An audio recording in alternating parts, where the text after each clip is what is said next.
Hello dear students, today I am going to start 10th lecture of fluid mechanics in which we talk about the different types of fluid. Okay, today's lecture the topic is types of fluid or classification of fluid. Okay, देखिए तो अगर हम लोगों को classification of fluid को पढ़ना है तो सबसे पहले ये जानना पड़ेगा कि क्लासिफिकेशन ऑफ फ्लूइड को एक पर्टिकुलरली पूरे सब्जेक्ट में पूरे ब्रांच में पढ़ाया जाता है और उसको क्या कहा जाता है, रियोलॉजी. तो rheology is a branch of science in which we we study about the different types of fluids and its behavior. Okay, तो सबसे पहले हम लोग क्या जानेंगे कि रियोलॉजी. तो आप लोग रियोलॉजी का मतलब क्या समझेंगे? रियोलॉजी वो ब्रांच है जिसके अंदर हम लोग डिफरेंट टाइप्स ऑफ फ्लूइड को स्टडी करेंगे और उसके बिहेवियर की बात करेंगे. ठीक है, तो हम लोग इसमें क्या लिखेंगे रियोलॉजी में? It is a branch of science in which we study about the different types of fluid and its behavior. तो बेसिकली आज जो हम लोग पढ़ने जा रहे हैं वो बेसिकली हम लोग रियोलॉजी सीखना चाहते हैं, रियोलॉजी को पढ़ना चाहते हैं, क्योंकि इसी के अंदर डिफरेंट टाइप्स ऑफ फ्लूइड को स्टडी किया जाता है और उसके बिहेवियर को बताया जाता है. तो रियोलॉजी वो ब्रांच हो गया जिसके अंदर हम लोग डिफरेंट टाइप्स ऑफ फ्लूइड को पढ़ेंगे. क्लियर है? तो देखिए, अगर हम लोग रियोलॉजी के हिसाब से बात करें तो अगर सबसे पहले आपसे बात की जाए कि फ्लूइड की अगर बात करें तो टाइप्स ऑफ फ्लूइड कितने टाइप के होंगे, तो आप क्या जवाब देंगे? जब भी आपसे पूछा जाए सबसे इनिशियल क्लासिफिकेशन कि टाइप्स ऑफ फ्लूइड बताइए, तो सबसे पहले हम लोग क्या करेंगे? टाइप्स ऑफ फ्लूइड का मतलब है कि हम लोगों के पास कितने टाइप के फ्लूइड हैं. बेसिकली इनिशियल क्लासिफिकेशन है only 2 types of fluid. First one is ideal fluid and second one is real fluid. तो देखिए, सबसे पहला नंबर है कौन? Ideal fluid. सेकंड नंबर कौन है? Real fluid. आइडियल फ्लूइड उस फ्लूइड को कहते हैं जो रियलिटी में एग्जिस्ट नहीं करता है, यानी नेचर में अगर इसको ढूंढना चाहोगे नहीं मिलेगा. रियलिटी में आइडियल फ्लूइड नेचर में एग्जिस्ट नहीं करता है, और नेचर में जो भी फ्लूइड एग्जिस्ट करता है वो बेसिकली किसके अंदर आएगा? वो आएगा रियल फ्लूइड्स के अंदर आएगा. क्लियर है? तो देखिए, अब यहां पर सबसे इनिशियल क्लासिफिकेशन हमने क्या बोला? 2 टाइप का फ्लूइड होगा, एक होगा आइडियल, दूसरा होगा रियल. तो अब सवाल ये उठता है कि जब आइडियल फ्लूइड जो है, सबसे पहला पॉइंट क्या मैंने बोला? इट डज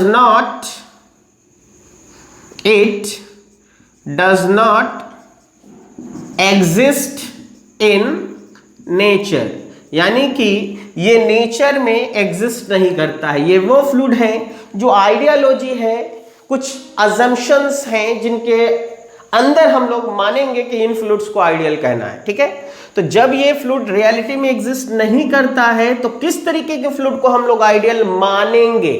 तो उसके लिए कहा गया कि आइडियल फ्लूइड उसको कहा जाएगा जो फ्लूइड कैसा इन नेचर होगा. सबसे पहला बात, जब भी पूछा जाए आइडियल फ्लूइड कैसा इन नेचर होगा, तो आप बोलेंगे आइडियल फ्लूइड हमेशा always incompressible in nature. Always कैसा होना चाहिए?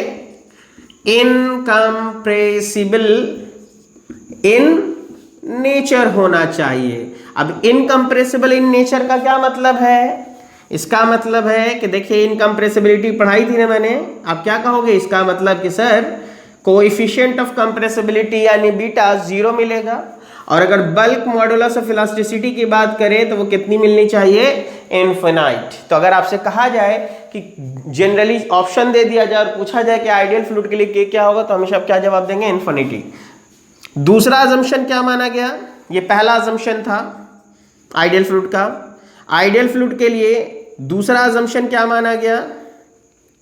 दूसरा अजम्पशन ये माना गया कि ये फ्लूइड नॉन विस्कस होगा, नॉन विस्कस, ठीक है।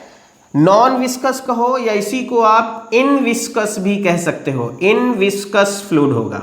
यानी आइडियल फ्लूइड हमेशा उस फ्लूइड को कहेंगे जिसकी विस्कोसिटी क्या होगी, जीरो, यानी इसमें विस्कोसिटी जैसी कोई प्रॉपर्टी नहीं मिलेगी, ठीक है। तो अब देखिए तीसरा पॉइंट क्या कहा गया, देखो अब जनरली बुक्स में देखोगे तो यही लिखा होता है कि इनकम्प्रेसिबल इन नेचर होगा, नॉन विस्कस होगा या इन विस्कस फ्लूइड होगा। तीसरा असम्पशन होता है कि हैविंग जीरो सरफेस टेंशन, यानी कि इन आइडियल फ्लूइड का जो थर्ड असम्पशन है वो क्या है, having zero surface tension, that is कि इस तरीके के फ्लूइड में सरफेस टेंशन हमेशा क्या मिलेगा, zero, that is surface tension जैसी कोई प्रॉपर्टी नहीं मिलेगी। तो देखिए आप बुक से अगर ऐसे जवाब दे देंगे, ये थर्ड पॉइंट अगर बोल दोगे तो आपसे इंटरव्यूअर पूछेगा चलिए ठीक है ये दोनों तो ठीक है आपने माना, लेकिन जीरो सरफेस टेंशन क्यों मानना पड़ रहा है, तो आप जवाब क्या दोगे, आप कहोगे कि सर क्योंकि the main criteria of ideal fluid is it should be incompressible in nature, it should be non viscous in nature, and non viscous means viscosity zero, and the reason of viscosity is intermolecular attraction forces, that is cohesion forces, and second one is intermolecular momentum exchange. If the viscosity is zero, it means that cohesion as well as intermolecular momentum exchange both are zero. अगर cohesion zero हो गया तो मैंने surface tension में क्या पढ़ाया था, the main reason of surface tension in liquids are cohesion. तो अब आप खुद सोचो, जब नॉन विस्कस मान लिया डेट इज की कोहेजन क्या हो गया, जीरो, एंड कोहेसिव फोर्स अगर जीरो हो गया तो सरफेस टेंशन भी क्या होगा, जीरो होगा, क्योंकि रियलिटी यही है कि यही दोनों मेन अजम्पशन है आइडियल फ्लूइड का, ठीक है। तो आपने तीसरा पॉइंट भी दे दिया, लेकिन इसी को देखते हुए एक पॉइंट और है जो आपसे पूछा जा सकता है जनरली इंटरव्यूज में कि अच्छा ये बताइए आइडियल फ्लूइड के ये तीन असम्पशन है, तो आइडियल फ्लूइड जो है वो रोटेशनल होगा इन नेचर या इरोटेशनल होगा। तो देखो इसको समझने के लिए हम आपको यहां पे बना के दिखाते हैं। सबसे पहले तो समझो रोटेशन इरोटेशन क्या चीज है। मान लो ये एक फ्लूइड पार्टिकल है, ठीक है, ये फ्लूइड पार्टिकल मोशन करते हुए आगे जा रहा है, ठीक है, this is the fluid particle, ठीक है, जो कि फ्लो करते हुए मोशन करते हुए आगे जा रहा है, यानी कि फ्लो कैसा है वो हम लोग चेक करना चाहते हैं, ठीक है। ये फ्लूइड पार्टिकल यहां से मोशन करके यहां पहुंचा तो आपने देखा कि सर इसका ओरिएंटेशन ऐसा हो गया। जब वही फ्लूइड पार्टिकल वहां से रोटेशन करके यहां पहुंचा तो उसका ओरिएंटेशन ऐसा हो गया, और जब वही फ्लूइड पार्टिकल वहां से रोटेशन करके यहां पहुंचा तो उसका ओरिएंटेशन ऐसा हो गया। इसका क्या मतलब है, इसका मतलब यह है कि फ्लूइड फ्लो कर रहा है और साथ ही साथ अपने ओन सेंटर ऑफ मास, खुद के सेंटर ऑफ मास के अबाउट क्या करते हुए जा रहा है, ये फ्लूइड आगे तो जा ही रहा है, साथ ही साथ अपने ओन सेंटर ऑफ मास के अबाउट इस तरीके से रोटेट करते हुए आगे जा रहा है। जैसे आपने देखा होगा लट्टू का मोशन, लट्टू क्या है, खुद के ओन एक्सिस पर सेंटर ऑफ मास के अबाउट भी घूमता है और इधर उधर मोशन कर सकता है। जैसे अर्थ का मोशन, अर्थ अपने एक्सिस पर भी रोटेट करता है और सन के चारों ओर तरफ भी रोटेट करता है, ठीक उसी तरीके से ये फ्लूइड पार्टिकल क्या कर रहा है, खुद के सेंटर ऑफ मास के अबाउट भी रोटेट कर रहा है और आगे मोशन भी कर रहा है। तो अब देखो इस तरीके का मोशन जिसमें फ्लूइड पार्टिकल खुद के सेंटर ऑफ मास के अबाउट रोटेट होते हुए मोशन करे, उसको हम लोग किस तरीके का फ्लो कहते हैं, this is called rotational flow. इसको क्या कहा जाता है, रोटेशनल फ्लो। वैसे हम इसको डिटेल में बात करेंगे फ्लूइड काइनेमेटिक्स में और इसको निकालना भी सिखाएंगे, रोटेशन कैसे निकाला जाता है, ठीक है। तो अब देखिए, अब आप खुद सोचिए, ये पार्टिकल यहां से यहां मोशन किया है लेकिन अपने खुद के ओन सेंटर ऑफ मास के अबाउट घूमते हुए, ऐसा तभी पॉसिबल है ना जब इसके ऊपर एक टेंजेंशियल फोर्स लगता हो। अगर हम इसके सर पे एक बॉल ले लो और उसके टेंजेंशियल फोर्स ऐसे मार के देखो, वो ऐसे ऐसे भी घूमेगा और आगे भी बढ़ जाएगा, ठीक है। यानी कि इसके ऊपर जो शियर स्ट्रेस लगेगा वो कभी भी 0 के बराबर नहीं हो रहा होगा, ठीक है।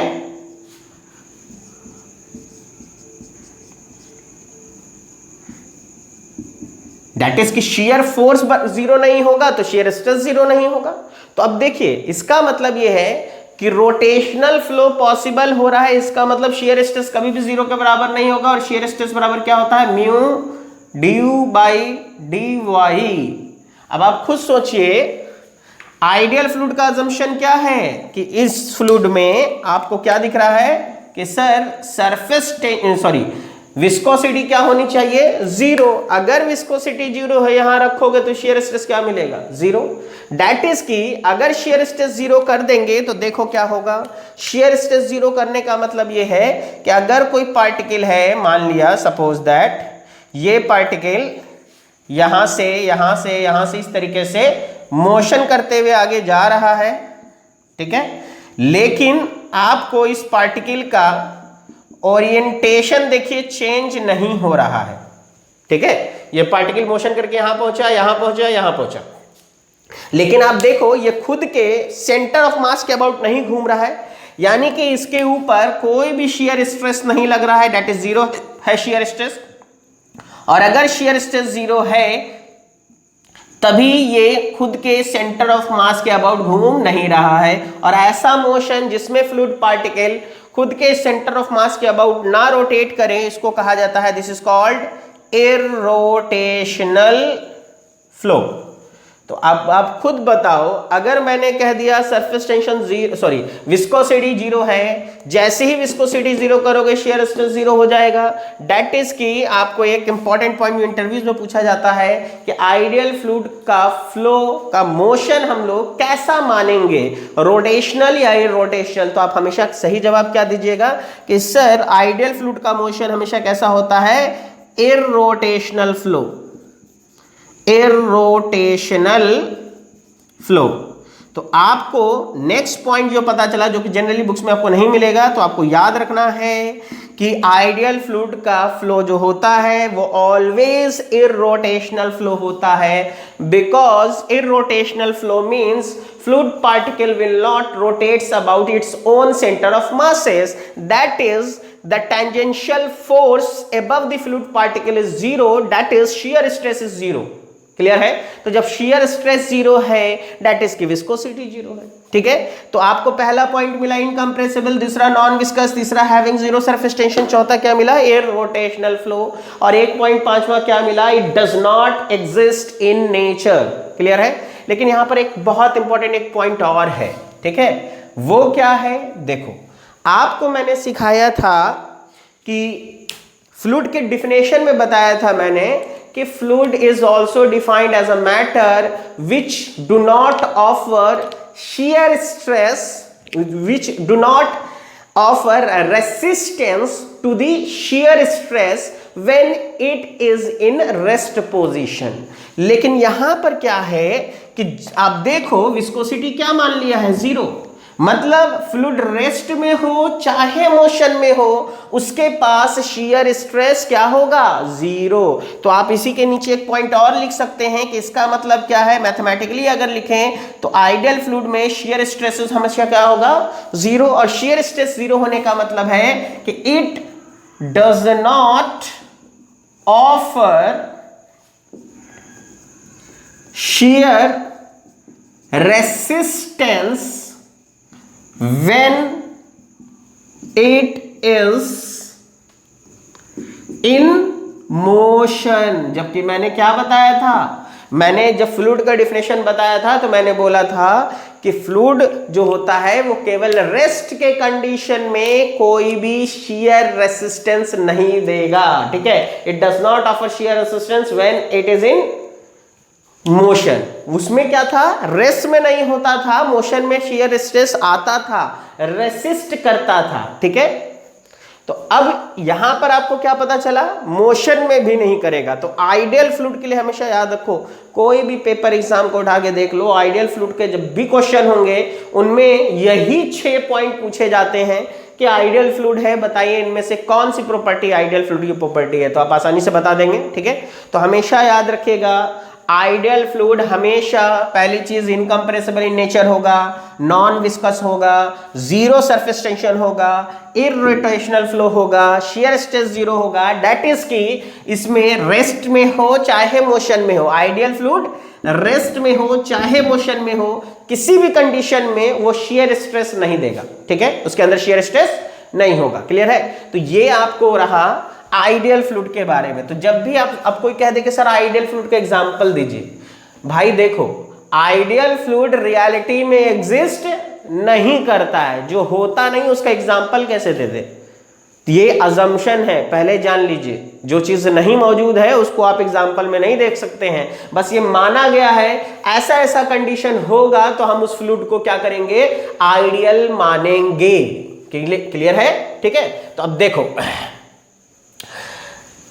इसीलिए जब आइडियल फ्लूइड को आप ग्राफिकली बनाना चाहोगे, इसी के बगल में हम आइडियल फ्लूइड को ग्राफिकली बना के दिखा रहे हैं।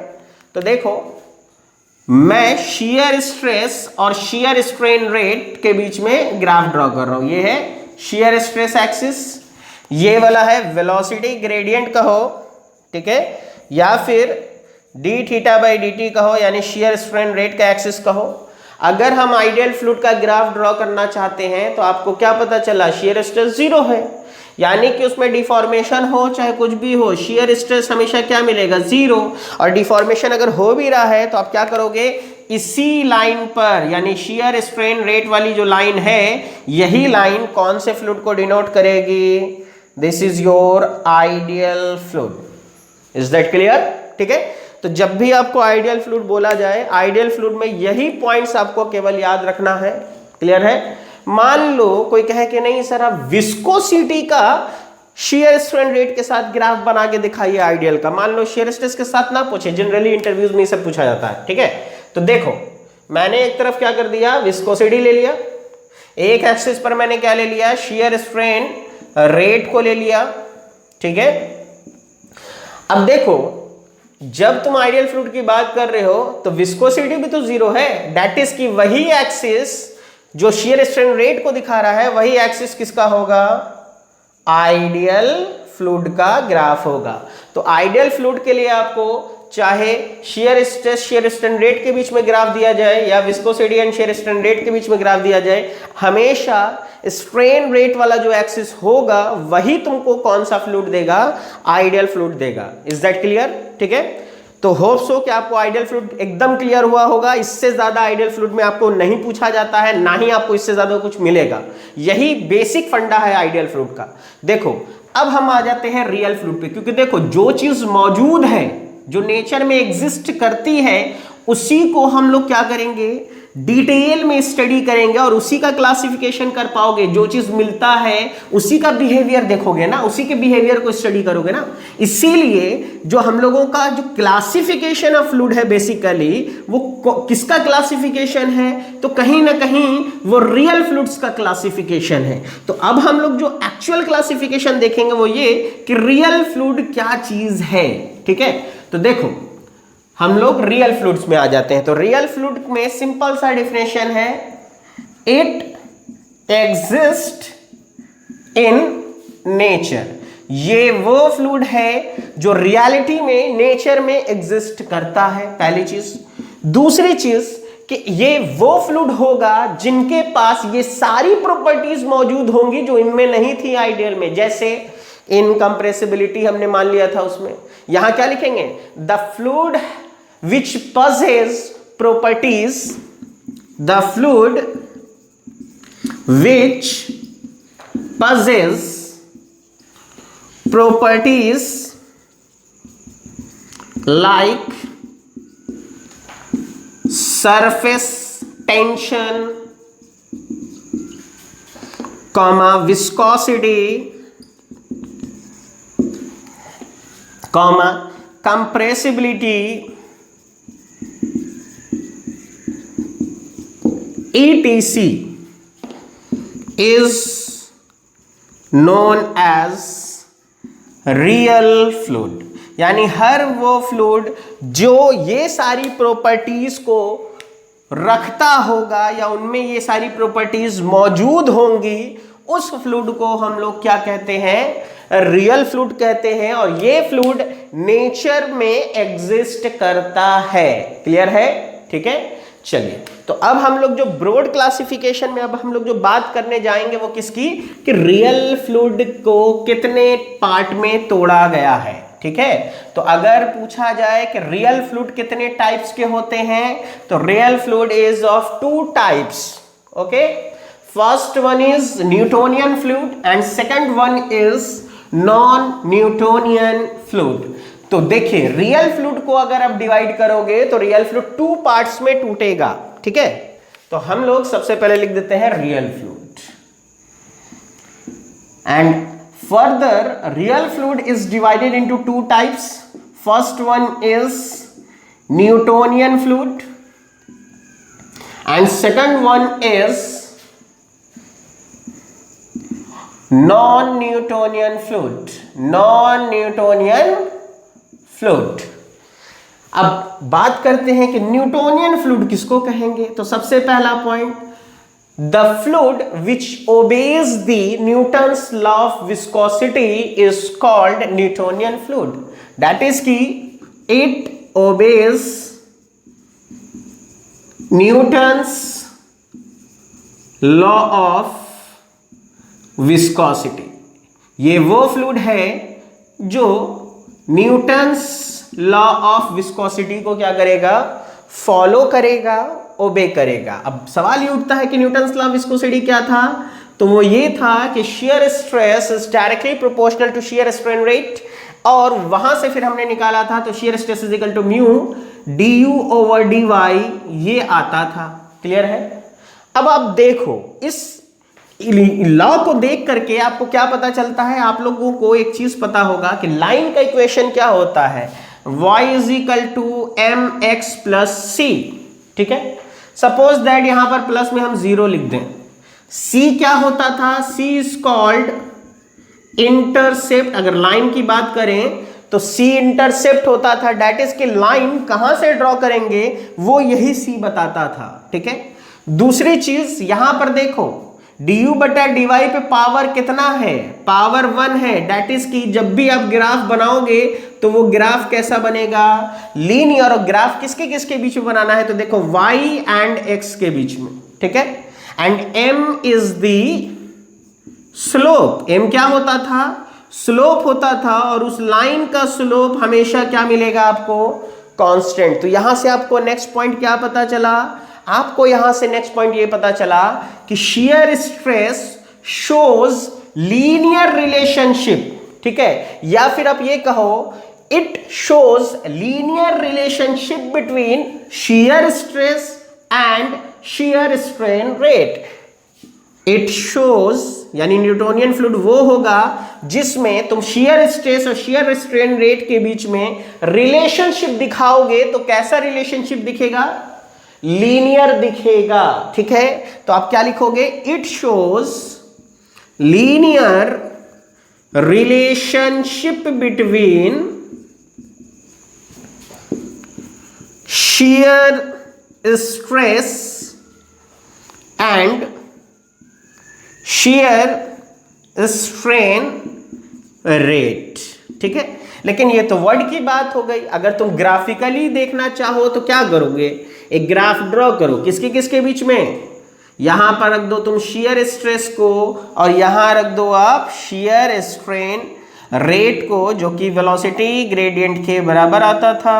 ठीक है, तो अब आप देखो यहां पर देखो इंटरसेप्ट, और इंटरसेप्ट कितने के बराबर आ रहा है, 0। डेट इज की इन दोनों के बीच में ग्राफ प्लॉट करोगे तो ग्राफ कहां से बनना शुरू करेगा, 0 से। और ग्राफ कैसा बनेगा, लीनियर, क्योंकि इसके ऊपर पावर कितना है, पावर है 1। तो अब जब लीनियर ग्राफ बनेगा तो आप लाइन यहां से खींच दो। ठीक है, जो भी लाइन बनेगी ये लाइन कौन से फ्लूइड को डिनोट करेगी, this is your Newtonian fluid. और न्यूटोनियन फ्लूइड में जो इसके ऊपर पावर है उसको n से अगर हम डिनोट कर रहे हैं तो पावर कितना है, 1। और जो भी लाइन आपने ड्रॉ किया है इस लाइन का अगर आप स्लोप निकालोगे तो वो स्लोप हमेशा किसको देगा, विस्कोसिटी को। तो अगर तुमको ग्राफिकली कोई क्वेश्चन दिया जाए, हम ये दे दे और एक लाइन ड्रॉ कर दे और आपको कहें कि ये वैल्यू है ये वैल्यू है, तो आप ऐसा बताओ कि इन दोनों के बीच में विस्कोसिटी कितना होगा। तो विस्कोसिटी कैसे निकालोगे? ये जो लाइन ड्रॉ किया गया है उसका आप स्लोप निकाल लेना, और स्लोप बराबर क्या होता है? tan theta. कहीं पर भी निकालना हो उसके करस्पॉन्डिंग वैल्यूज को लेना। जैसे सपोज दैट मान लो मैंने एक पॉइंट ले लिया ऐसे, यहां पर आपको शेयर स्ट्रेन रेट मिलेगा, यहां पर शेयर स्ट्रेस मिलेगा, ठीक है। आपको क्या करना है? स्लोप निकालना है। थीटा दिया रहेगा, थीटा से आप क्या करोगे? tan थीटा निकाल लोगे, p/b करोगे, आंसर आ जाएगा। क्लियर है? तो आपको स्लोप निकालेंगे और वो स्लोप किसकी वैल्यू देगा? विस्कोसिटी का। और ये विस्कोसिटी हमेशा क्या रहेगा? कांस्टेंट। विस्कोसिटी का जो है इसका वैल्यू चेंज नहीं करेगा, क्योंकि आप देखो कहीं पर भी इसको निकालना चाहो इसका स्लोप, आप ऐसे करके देख सकते हो। सपोज दैट एक छोटा डायग्राम बना देते हैं यहाँ पे, मान लीजिए यही था, ठीक है। कहीं पर भी आपको इसका अलग अलग पॉइंट्स ले लेते हैं। मान लो एक पॉइंट ये है, एक पॉइंट ये है, एक पॉइंट ये है, ठीक है। यहाँ से हम इस तरीके से नीचे खींच दे रहे हैं, पॉइंट 1, पॉइंट 2, पॉइंट 3, पॉइंट 1, 2, 3, ठीक है। अब आप देखो कहीं पर भी आपको अगर स्लोप चाहिए तो आप वहाँ पर थीटा निकालो। देखो यहाँ पर क्या मिलेगा? θ1, यहाँ मिलेगा θ2, यहाँ मिलेगा आपको θ3। अब आप देखो θ1, θ2 एंड θ3 तीनों क्या है? आपस में सेम है। तो डेट इज की tan θ1 निकालोगे, चाहे tan θ2 निकालोगे, चाहे tan θ3 निकालोगे, सब आपस में क्या होगा? बराबर। और ये tan θ किसका वैल्यू दे रहा होगा? विस्कोसिटी का। डेट इज की जब भी आप न्यूटोनियन फ्लूइड का ग्राफ प्लॉट करते हो शियर स्ट्रेस और शियर स्ट्रेन रेट के बीच में, तो उन दोनों के बीच में जो ग्राफ बनेगा वो ग्राफ कैसा होगा? तो आप जवाब क्या दोगे कि सर ग्राफ होगा लीनियर। कैसा ग्राफ बन रहा है? लीनियर, ठीक है। और लीनियर क्यों बन रहा है? क्योंकि इसके ऊपर पावर कितना है? 1। और इस लाइन का जो स्लोप होगा वो स्लोप किसका वैल्यू देगा? विस्कोसिटी का वैल्यू देगा। और वो विस्कोसिटी हमेशा क्या रहेगी? कांस्टेंट, ठीक है। क्यों होगी? यहां पर हमने देख लिया, क्योंकि लाइन देखिए शियर स्ट्रेस भी इंक्रीज होता हुआ दिख रहा है। 1 पर कुछ होगा, 2 पर कुछ होगा, 3 पर कुछ होगा, तीनों जगह पर देखो शियर स्ट्रेस बढ़ रहा है। शियर स्ट्रेस के साथ साथ शियर स्ट्रेन रेट भी बढ़ रहा है। 1 पर इतना, 2 पर इतना, 3 पर इतना, देखो यहाँ पर 0 था, ठीक है। तो शियर स्ट्रेस भी बढ़ेगा, शियर स्ट्रेन रेट भी बढ़ेगा।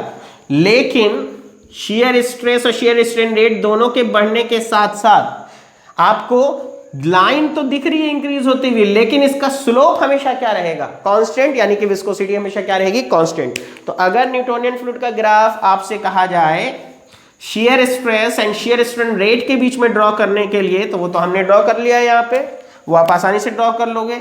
लेकिन अगर कहा जाए विस्कोसिटी का किसके साथ ग्राफ प्लॉट करना है? शियर स्ट्रेन रेट के साथ, न्यूटोनियन फ्लूइड के लिए, तो देखो यहां पर ड्रॉ कर दे रहे हैं, ठीक है।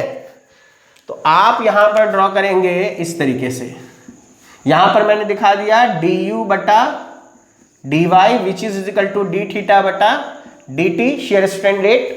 और इस एक्सिस पर हमने दिखा दिया शेयर स्ट्रेस, सॉरी इस एक्सिस पर हमको किसको लेना है? विस्कोसिटी को लेना है, क्योंकि विस्कोसिटी के बीच में ग्राफ प्लॉट करना है, विस्कोसिटी और इसके बीच में। मैंने क्या बताया? देखो इससे यहां पर ग्राफ में मैंने बनाया था ना, शेयर स्ट्रेस रेट बढ़ रहा था तो शेयर स्ट्रेन रेट भी बढ़ रहा था, ठीक है। तो ये बढ़ेगा, लेकिन विस्कोसिटी जो होगी वो हमेशा हर पॉइंट पर क्या मिलेगी? कांस्टेंट। इसीलिए एक पैरेलल लाइन ड्रॉ करेंगे, यानी विस्कोसिटी क्या रहेगा? कांस्टेंट। देखिए कहीं पर भी दो गैप देख लीजिए, वो गैप हमेशा क्या मिलेगा?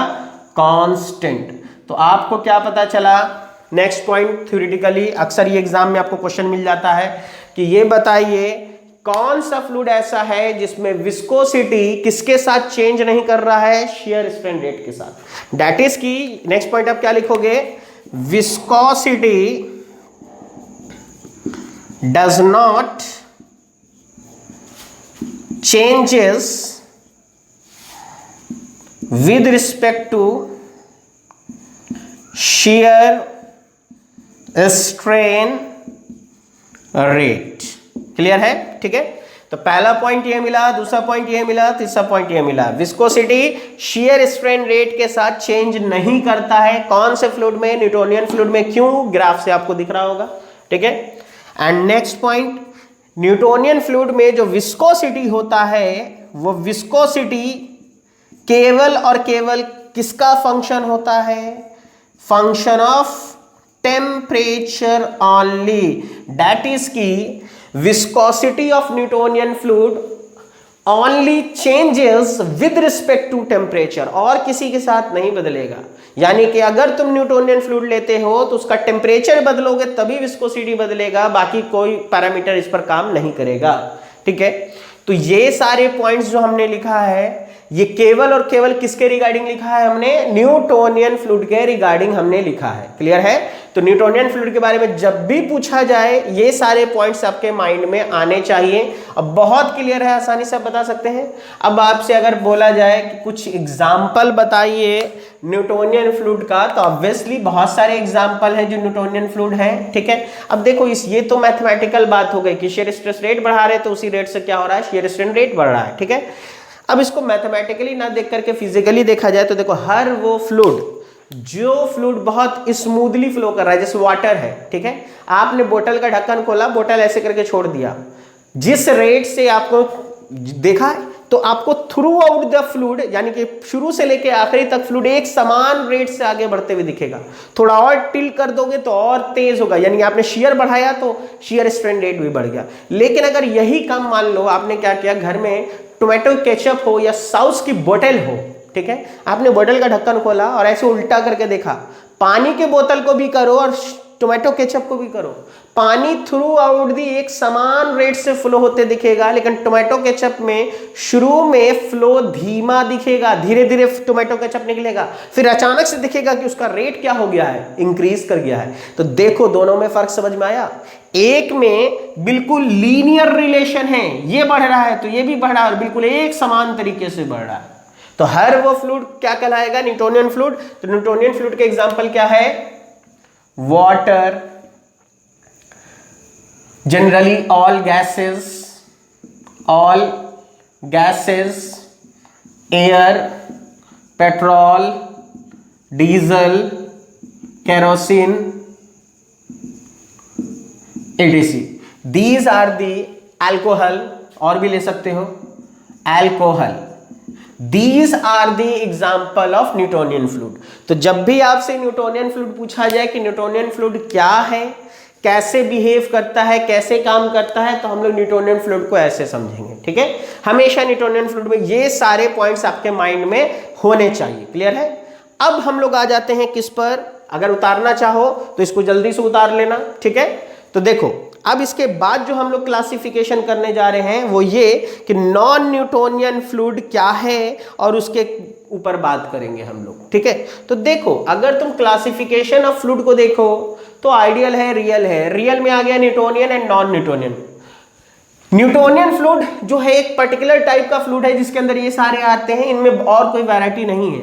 लेकिन बाकी जो फ्लूइड है जो वाटर की तरह नहीं है, डीजल की तरह नहीं है, पेट्रोल की तरह नहीं है, वो सब के सब किसके अंदर आते हैं? नॉन न्यूटोनियन फ्लूइड में। तो अगर कभी एग्जाम में क्वेश्चन मिल जाए कि rheology is the classification of which fluid, option में होगा आइडियल फ्लूइड, ऑप्शन में होगा न्यूटोनियन फ्लूइड, ऑप्शन में होगा नॉन न्यूटोनियन फ्लूइड और कुछ भी ऐसे दे दे, तो हमेशा याद रखो अगर ऐसा ऑप्शन दे दे तो the correct answer is non Newtonian fluid, because ideal fluid जो है एग्जिस्ट नहीं करता है। रियल फ्लूइड में देखोगे तो न्यूटोनियन नॉन न्यूटोनियन है।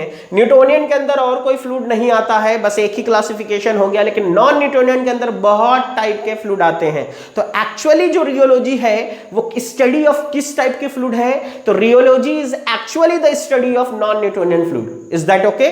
ठीक है, तो चलिए अब हम लोग बात करेंगे कि नॉन न्यूटोनियन फ्लूइड जो होता है वो क्या होता है। ठीक है, पहले इसके बारे में जानेंगे कि नॉन न्यूटोनियन फ्लूइड किसको कहेंगे। अब जनरली लोग क्या कहते हैं? The fluid which does not obeys the Newton's law of viscosity is known as non Newtonian fluid. Obvious सी बात है, नाम से ही पता चल रहा है। और जो न्यूटन को फॉलो ना करे वो नॉन न्यूटोनियन। लेकिन सवाल उठता है कि अगर ये फ्लूइड न्यूटोनियन फ्लूइड जो है न्यूटन्स की लॉ को फॉलो नहीं कर रहा है तो कौन से लॉ को फॉलो कर रहा है? ठीक है, तो देखिए अब हम लोग पढ़ने जा रहे हैं किसको? Non Newtonian fluid. ठीक है, तो नॉन न्यूटोनियन फ्लूइड में सबसे पहला पॉइंट ये है it does not obeys the Newton's law of viscosity। ये न्यूटन्स लॉ ऑफ विस्कोसिटी को ओबे नहीं करता है। दूसरा पॉइंट, तब ये किसको ओबे करेगा? तो आप याद रखिएगा, it obeys powers law of viscosity. ये कौन से लॉ को ओबे करता है? तो पावर्स लॉ ऑफ विस्कोसिटी को ओबे करता है।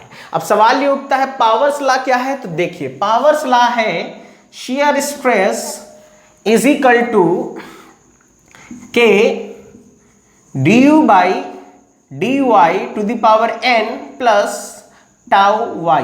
देखिए, इसको अलग अलग तरीके से अलग अलग लोग लिखते हैं। कोई यहां पर ए बी करके भी लिखते हैं, उससे कोई फर्क नहीं पड़ता, ये एक नोटेशन है, ठीक है। यहां पर K क्या है? K is the consistency index and n is the flow behavior index। And flow behaviour index का मतलब ये है लीनियर है, नॉन लीनियर है, मतलब एक समान हो रहा है, या फ्लो कभी तेज हो जाता है कभी धीमे हो जाता है, उसको ही कह रहे हैं। क्योंकि देखो वहां पर n कितना था? 1, तो फ्लो कैसा था? बिल्कुल एक समान। एक बढ़ाएंगे तो दूसरा भी बढ़ जाएगा, उसी रेट से बढ़ेगा जितने से रेट से पहला बढ़ा था। लेकिन इसमें क्या है? n।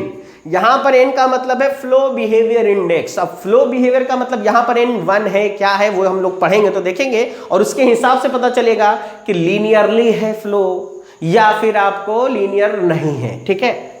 अब आप देखिए तीसरा जो है वो क्या है? Tau Y. टाउ वाई को क्या पढ़ते हैं? This is the yield shear stress. अब यील्ड शियर स्ट्रेस क्या होता है? देखो, बहुत सारे फ्लूइड ऐसे होते हैं जिनको फ्लो कराने के लिए इनिशियली आपको क्या करना पड़ता है? कुछ ना कुछ शियर लगाना पड़ता है। जैसे मान लो अगर हम पानी का बोतल खोल दें, उल्टा करें, पानी अपने आप निकलेगा। टोमेटो केचप है, ढक्कन खोला, उल्टा करके छोड़ दिया, अपने आप फ्लो होने लग गया, ठीक है। लेकिन अगर हम आपको टूथपेस्ट दे दें, ढक्कन खोलो और उल्टा करके रखे रहो, क्या निकलेगा? नहीं। तब तक नहीं निकलेगा जब तक तुम पीछे से क्या ना लगा दोगे? ताकत ना लगाओ। तो कुछ फ्लूइड ऐसे होते हैं जिनको फ्लो कराने के लिए क्या देने की जरूरत है? Yield shear stress. मैक्सिमम या minimum shear stress is required to flow. वो शियर स्ट्रेस है जो उसको कम से कम दोगे तभी उसमें फ्लो स्टार्ट करेगा, तो इसको यील्ड शियर स्ट्रेस कह रहे हैं।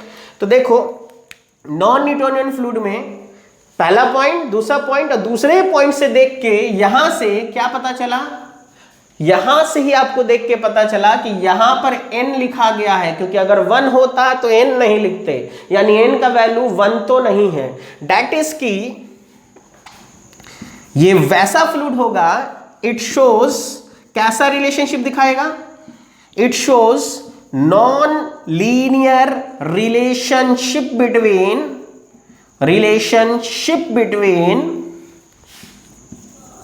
shear stress and shear strain rate, ठीक है। मतलब ये एक ऐसा फ्लूइड होगा जिसमें शियर स्ट्रेस और शियर स्ट्रेन रेट के बीच में लीनियर रिलेशनशिप तो नहीं होगा, ठीक है। यहां तक ये सारे पॉइंट्स पता चले हैं हम लोगों को, और फर्दर हम लोग डिटेल में बात करेंगे कि नॉन न्यूटोनियन फ्लूइड क्या चीज है, ठीक है। अब पहले हम लोग थोड़ा सा और इस पावर्स लॉ, यही आपका कौन सा लॉ है? This is known as powers law. और इसी पावर्स लॉ को देखो, क्या हम ऐसे लिख सकते हैं? टाउ एस के du by dy to the power n minus 1 into du by dy plus tau y।